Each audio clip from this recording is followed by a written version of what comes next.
Hello everyone. 20 फरवरी 2024 की second shift का solution करेंगे। इससे पहले हमने फर्स्ट शिफ्ट का सॉल्यूशन कर लिया था। चलते हैं पहले क्वेश्चन पर बिना किसी देरी किए। इस मतलब जो मैंने सी की 20 तारीख की पहली शिफ्ट कराई है उससे थोड़ी सी मुझे ज़्यादा हार्ड लगी।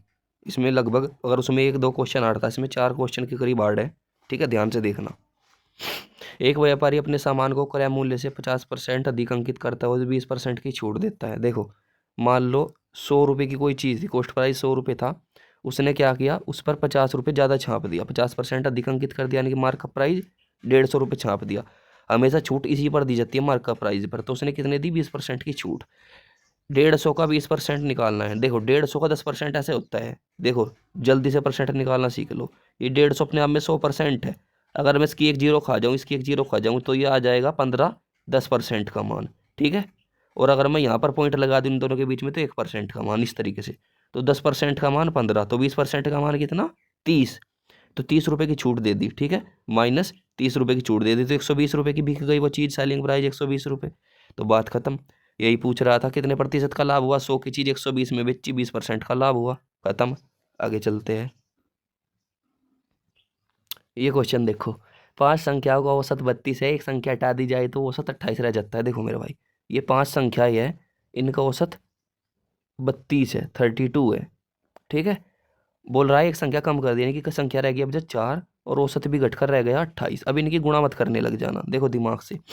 ये दोनों संख्याएं बड़ी है, जब इनका गुणा करेंगे तो बड़ा उत्तर आएगा ना, इनका छोटा उत्तर आएगा। तो इकाई अंकी की गुणा करो, 5 दूनी 10, लास्ट में आएगा 0। और 4 अठे 32, लास्ट में आएगा 2। अब 0 में से 2 तो घटता नहीं, तो इधर से दाई लेनी पड़ेगी ना, एक कैरी करना पड़ेगा। तो 10 में से 2 गया, 8 आएगा इकाई अंक। इकाई अंक इसी में 8 है, बात खत्म। आगे चलते हैं। ये क्वेश्चन देखो, 32 से पहले सभी अभाज्य संख्याओं को औसत कितना। देखो अभाज्य संख्याओं की एक ट्रिक है। ठीक है, ध्यान से देखना। 44, 22, 321, 322। ठीक है, ये ट्रिक है अभाज्य संख्या निकालने की। अब देखो ध्यान से, सबसे पहले हम क्या करेंगे, इन्हें कहा 32 तक का, तो 10 तक तो ये है, 20 तक यहाँ तक है, 30 तक यहाँ तक है, और 30 से ज़्यादा दे रखी है तो यहाँ तक हमें देनी पड़ेगी। अब यहाँ तक कितनी अभाज्य संख्या है, कौन कौन सी है वो देख लो। सबसे पहले 2 अभाज्य संख्या, सबसे छोटी 2। ठीक है, फिर 3, फिर 5, और फिर 7। आगे चलते हैं, फिर 11, फिर 13, फिर 17, और फिर उसके बाद 19। फिर उसके बाद आते हैं, आगे चलते हैं, फिर मतलब कौन से कॉलम में, 20 से 30 के बीच के कॉलम में। उसके बाद है फिर कितनी, 23 और 29। और उसके बाद फिर आगे चल के है 31 और 37। लेकिन इसने 32 तक बोला है तो 37 तो लेनी नहीं है। तो ये संख्या है टोटल। कितनी संख्या हो गई, ये हो गई 4 और 4 8, और 2 2 से 11।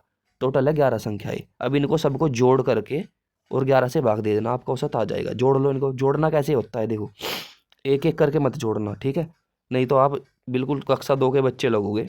अच्छे से जोड़ते हैं, ऐसे जोड़ते हैं जिससे 0 बन जाए। देखो 29 और 31 कितना हो गया, 60।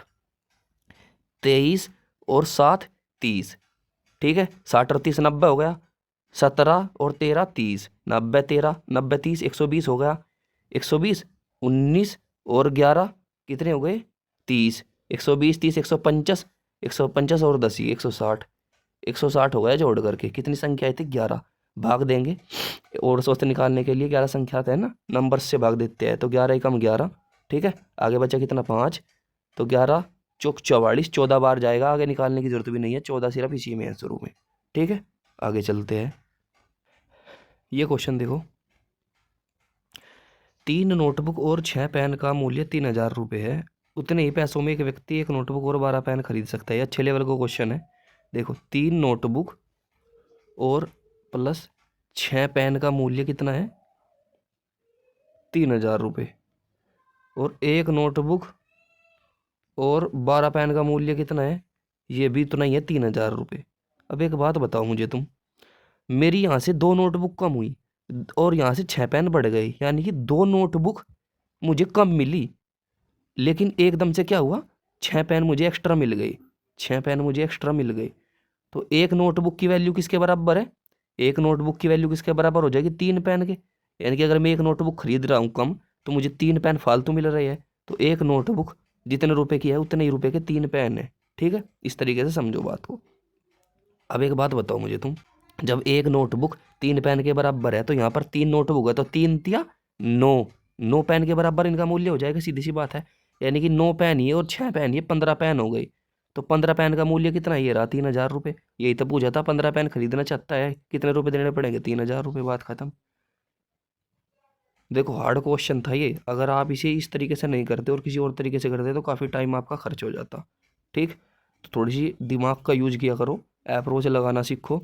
ठीक है, कोई नया सवाल मिले उसे नोट जरूर कर लो और वीडियो को अच्छे से पूरा देखा करो। अगर ऐसे काट पीट कर देखोगे तो जरूर कुछ अच्छी चीज़ मिस हो जाएगी। आगे चलते हैं, ये क्वेश्चन देख लो। विद्यार्थियों की वह अधिकतम संख्या ज्ञात करो जिसके बीच 1003 चॉकलेट और 2703 कैंडी की इस प्रकार बांटी जाएगी प्रत्येक विद्यार्थी को प्रत्येक कैंडी की समान संख्या मिले। देखो अधिकतम क्या रखा है, ये HCF एलसीएम का क्वेश्चन है, इसमें आपको HCF निकालना है। तो HCF कैसे निकालोगे, अब इन दोनों को भाग से मत देखने लग जाना, वो HCF टाइप करते हैं बड़ा बड़ा भाग। इन दोनों का अंतर होता है कितना, 3 में से 3 गई 0 और 1700 आ जाएगा इनका अंतर। ठीक है 1700। अब ये 1700 अंतर आ गया, किससे कट रहा है, सीधा दिख रहा है 17 से कट रहा है, बात खत्म थी। 17 HCF आ गया। बाकी भाई आप जैसे करना चाहोगे ऐसे कर सकते हो। ठीक है, आगे चलते हैं, ये क्वेश्चन देख लो। 384 मीटर लंबी एक रेलगाड़ी बिजली के खंभे को 12 सेकंड में पार करती है। देखो मान लो ये रेलगाड़ी है, ये 384 मीटर है, 384 मीटर लंबी, और ये 12 सेकंड में पार करती है। तो 12 तिया 36, बचे 2, 12 दूनी 24। इसकी चाल कितनी आ गई, 32 मीटर प्रति सेकंड आ गई एक ही रेलगाड़ी की चाल। ठीक है, पूछ रहा है फिर विपरीत दिशा से यात्रा कर रही समान लंबाई की दूसरी रेलगाड़ी, इतनी लंबाई की दूसरी रेलगाड़ी है उसको 12 सेकंड में पार करती है। ठीक है, एक बात बताओ, एक रेलगाड़ी इधर से जा रही है, किधर से आ रही है, जब दोनों एक दूसरे की तरफ से जाएगी तो दोनों की लंबाई जो है जुड़ जाएगी, विपरीत दिशा में जा रही है तो समान लंबाई है, यानी कि 384 इसकी 384 उसकी, तो दोनों को जोड़ेंगे कितना हो जाएगा। देखो 38 दूनी 76, 760, 4 दूनी 8, 768 मीटर हो गई इनकी लंबाई दोनों की जोड़कर। ठीक है, 700 मीटर लंबाई, ये 700 मीटर लंबाई 12 सेकंड में कर रही है क्रॉस, 12 सेकंड में। ठीक है, तो 12 6 72, 4 बचा 12 चौक 48, 64 मीटर प्रति सेकंड आ गई चाल। लेकिन ये एक की चाल थोड़ा ही ना, ये तो दोनों की चाल आई ना। ठीक है, चाल भी तो जुड़ती है ना, जब विपरीत दिशा में चलती है तो दूरी भी जुड़ती है, चाल भी जुड़ती है। तो 64 मीटर प्रति सेकंड आ गई दोनों की चाल। ए वाली की चाल थी 32, तो ए की चाल घटा देंगे, 64 में से 32 बचेंगे तो 32 आ जाएगी बी की चाल, दूसरी रेलगाड़ी की चाल, बात खत्म। आगे चलो, ये क्वेश्चन देखो। 6 पेन का क्रय मूल्य कल वाली शिफ्ट में भी था, ये 5 पेन के विक्रय मूल्य के समान है, 5 पेन के सेलिंग प्राइस के समान है। ये चीज़ इधर आ जाती है, चीज़ इधर चल जाती है, आपको पता ही होगा। तो कॉस्ट प्राइस कितना हो जाएगा, CP हो जाएगा 5 रुपये, SP हो जाएगा कितना 6 रुपये।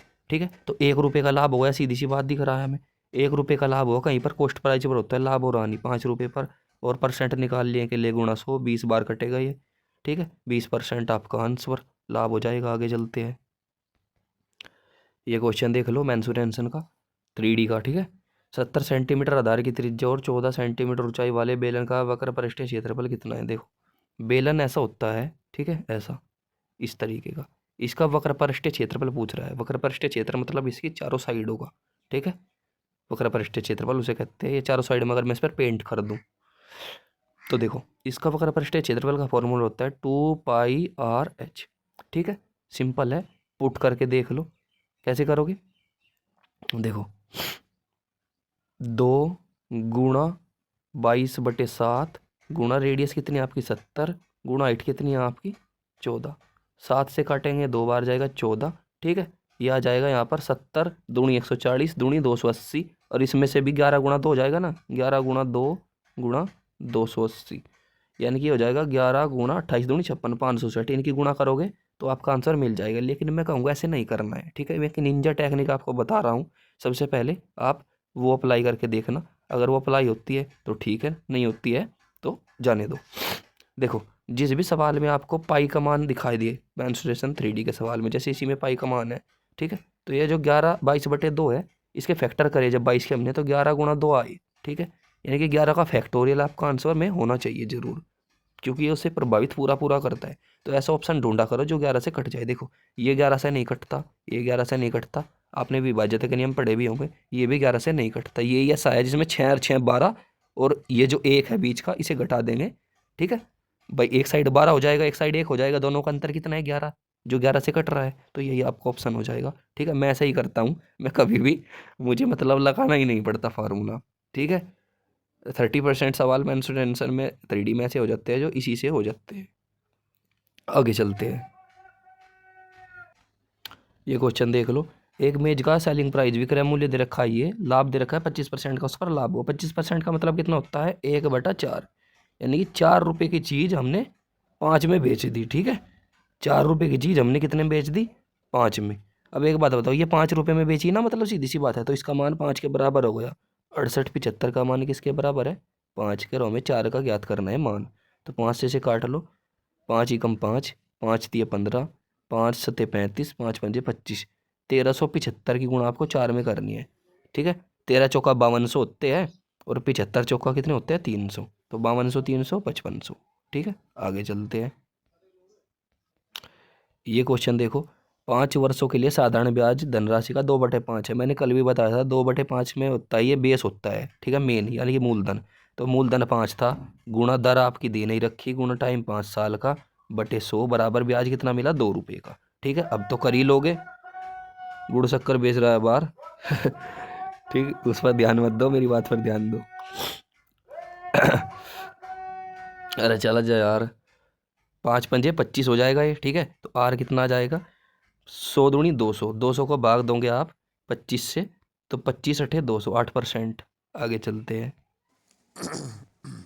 देखो इस पर, इस वाले में क्या करेंगे, इसका 1 का स्क्वायर करेंगे तो पहले से लगा लेंगे 0.01 हो जाएगा, फिर प्लस, फिर इसका स्क्वायर करेंगे, पहले से इसके आगे 1 जीरो तो है ही, यानी कि इसका डबल कर देंगे, जो लिखा है इसका डबल कर देंगे, तो 0 0, ठीक है, और 0 1, ये हो जाएगा इसका डबल। अब इनको आपको जोड़ना है, तो जोड़ लो सिंपल, इसी के नीचे रख लो, तो पॉइंट के नीचे पॉइंट रखेंगे जैसा, तो यहाँ पर क्या करेंगे 0 और 1 ऐसे रख देंगे, जोड़ेंगे, 1 का 1, 0 को 0, 1 का 1, 0 को 0, और ये पॉइंट, ये आपका आंसर आ जाएगा ऑप्शन नंबर 1 में आपको दिख रहा होगा, ठीक है। इस तरीके से हो जाता है।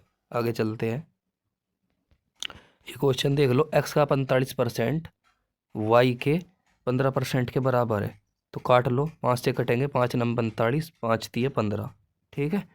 यानी कि एक्स का मान 3 आ गया, वाई का मान 9 आ गया। इस तरीके से मैंने बताया था पलट जाती है चीज़ें, तो वाई का मान 3, वो कितना गया 9 आ गया, और एक्स का मान कितना गया 3, काट कर छोटा कर लो, 3 एकम 3, 3 तिया 9, ये इनका रेशो आ गया 1:3 का, ये दिख रहा होगा। आगे चलो, देखो ये क्वेश्चन देखो, टाइम एंड वर्क का क्वेश्चन है। 72 जिल्साद 720 पुस्तकें की जिल्सादी 22 दिन में करती है। MDH वाला फॉर्मूला है जो मैन गुणा दिन गुणा घंटे बटे W काम, इस वाले फॉर्मूले से होता है। तो 72 दिलसाद यानी कि 72 आदमी, ठीक है, 22 दिन में घंटे दे नहीं रखे, कितना काम करते हैं 720 काम करते हैं, बराबर। फिर आगे बोल रहा है कितने आदमी 12 दिन में 660 ये जो है काम कर लेंगे, 660 पुस्तकों पर जिल्ट चढ़ा देंगे, ठीक है। तो यहाँ से इन्हें क्रॉस मल्टीप्लाई करके करते हैं वैसे तो, लेकिन कोशिश करो क्या हो गया गले में कोशिश करो यहीं पर इन्हें काट लो, 72 धाम 710, ये 10 बार कट गया, ठीक है मेरे भाई जब ये ऊपर जाएगा और ये साइड में क्रॉस मल्टीप्लाई हो आएगा, तो इसकी जीरो यहीं पर काट लो, ठीक है। इसकी 1 जीरो से इसकी 1 जीरो कट गई, ठीक है। अब ये बच गया कितना 22 गुणा 66 बटे 3, 12 का से लिख रहा हूँ, 3 दूनी 6 दूनी 12, ठीक है, ताकि थोड़ा इजी हो जाए। तो 33 से ये कटेगा कितनी बार 22 बार, ये कटेगा 11 बार, और इस वाले से ये कटेगा 11 बार। अब 11 गुणा 11 121 होता है, आपको पता ही है, ठीक है। आगे चलते हैं, ये सेम क्वेश्चन दे दिया, देख लो। एक वस्तु का अंकित मूल्य उसके क्रय मूल्य से, मान लो कॉस्ट प्राइस है 100 रुपये, और हमने उस पर ज़्यादा लिख दिया, अंकित प्राइस लिख दिया, उसमें अंकित मूल्य 60% अधिक यानी कि 160 रुपये लिख दिया, फिर 20% की छूट दे दी। छूट हमेशा MP पर दी जाती है, मार्कअप प्राइस पर। तो 160 का 10% कितना हो जाएगा 16, और 16 दूनी 32, यानी कि 32 रुपये की हमने छूट दे दी, तो 128 रुपये में वो चीज़ बिकेगी। तो 28 रुपये का लाभ हो गया हमें, 100 से 128 में 28 रुपये का लाभ हो गया, ये हमारा क्या आया सेलिंग प्राइस, 28% का लाभ। आगे चलते हैं, ये क्वेश्चन देख लो, परसेंटेज का क्वेश्चन है किसी संख्या का 20% का 25% 250 के बराबर है, उस संख्या का 35% कितना हो। देखो मान लो संख्या x थी, तो x का 20% का मतलब होता है 1/5, 1/5 गुणा 25% का मतलब 1/4 बराबर कितना है 250 के।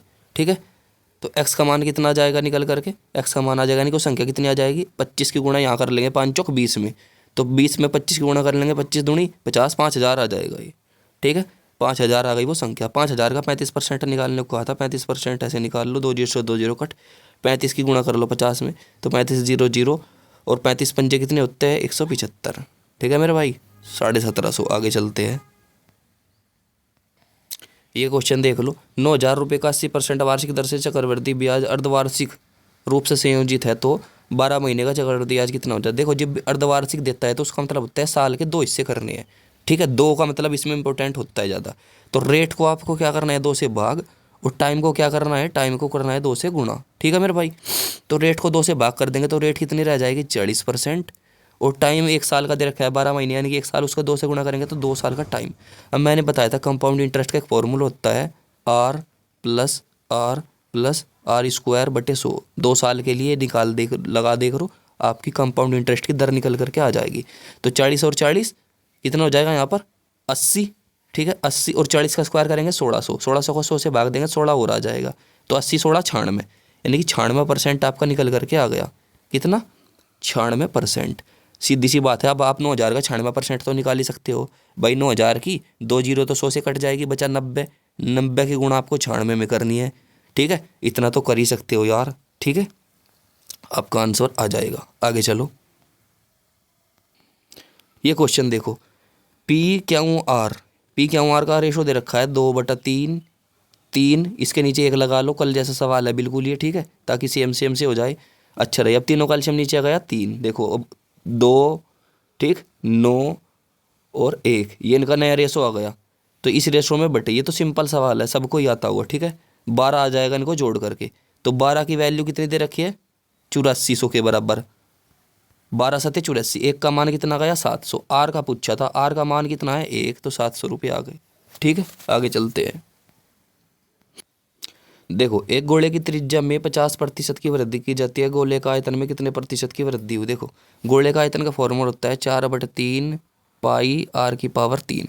अब गोले की आयतन में वृद्धि करनी हो मतलब, तो उसकी त्रिज्या में ही हमने बढ़ोतरी करी। ये फॉर्मूला इतना जो है ये तो सेम ही रहेगा, तो इसे 1 बटाओ r⁻3 है, इसी में सारी वो हो जाएगी, जो कुछ कमी वृद्धि हो जाएगी। 50% का मतलब होता है 1/2, यानी कि त्रिज्या कितनी हो गई 2 से 3 हो गई नई त्रिज्या। तो पहले आयतन कितना था 2 दूनी 4, 2 का क्यूब करो, 2 दूनी 4 दूनी 8, और अब कितना आयतन है 3 का क्यूब करेंगे तो 27। ठीक है, तो कितने की वृद्धि हुई यहाँ पर मेरे भाई 19 की वृद्धि हुई, कहीं पर 8 पर। परसेंट निकालने के लिए गुणा 100, ये हो जाएगा 1900। 1900 को आपको भाग देना है 8 से। कैसे दोगे देखो, जल्दी जल्दी दो। 8 दूनी 16, इसमें 2 नहीं है, ये तो ऑप्शन गया बात। कितने बचे आगे 3, 30 हो गया। 8 तिया 24, 23, इसमें भी नहीं है, ये 2 ऑप्शन बचे। ठीक, अब आगे देखो 8 तिया 24, 6 बचे, यानी कि 60 हो गया। 8 7 56, यही हो जाए आपका आंसर। ठीक, आगे चलते हैं।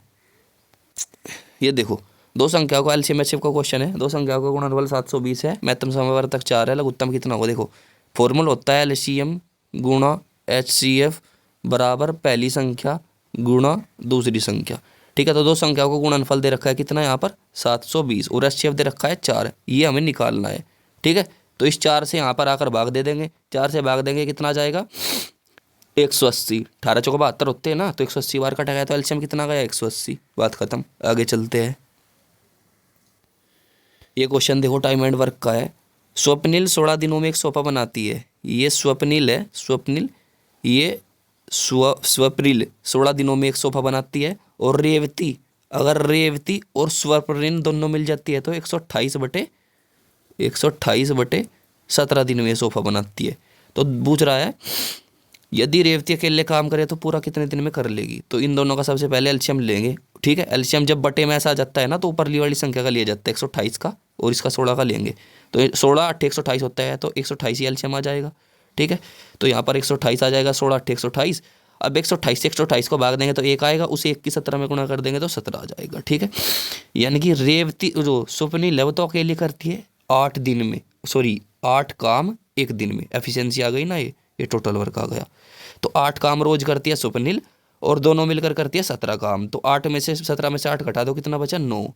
ये 9 काम कौन करती है? ये करती है रेवती। अब एक बताओ, 128 काम करवाना है रेवती से और 9 काम रोज कर दिए, तो 128/9 आपका आंसर ऑप्शन नंबर 2।